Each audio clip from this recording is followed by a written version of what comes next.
Today I'm going to show you how to make these easy peanut butter overnight oats that are actually keto friendly, which means there's no actual oats in them. Okay, so what you're going to need are 3 tablespoons of hemp hearts, and hemp hearts are just shelled hemp seeds, so the inside of the seed basically. 1 tablespoon of peanut butter, 1 drop of liquid stevia, 1 teaspoon of chia seeds, and then about 1/4 cup or 4 tablespoons of cream. You could use unsweetened almond milk if you prefer, and you'd want about 3 tablespoons in that case.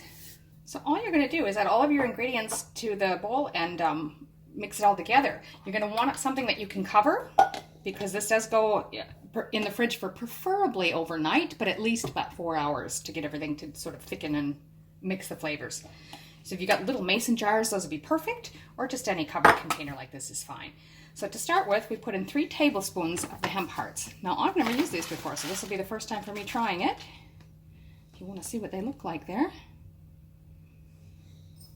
So 1, 2, 3. These are just all the rage right now to take the place of oatmeal in low-carb recipes. Next is your tablespoon of peanut butter, teaspoon of chia seeds. The ones I'm using are a mixture of black and white, but it doesn't matter which kind you use. Just a drop of sweetener. Looks like I got 2 there. And then your milk of choice. And again, I'm using pure cream or heavy cream, so I'm using 1/4 cup. I'll just mix it all together.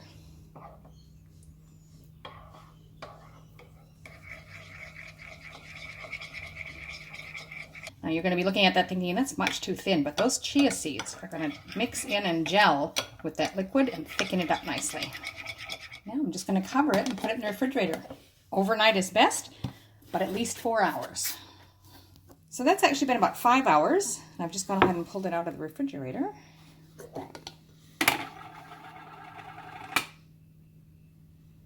And as you can see, it's set very well. It's quite solid.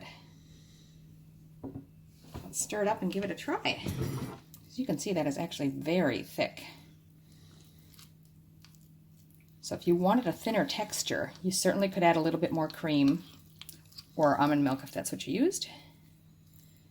But I'm going to try this as is first before deciding. Look at that. That is very thick.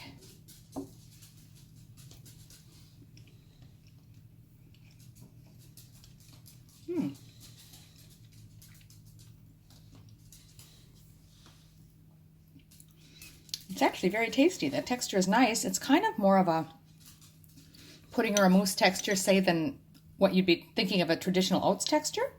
But it's really tasty, and if you've been missing an oatmeal type of breakfast, this is really good. You could warm it up in the microwave if you like for a bit, or just eat it as is. Give it a try. I think it's pretty good.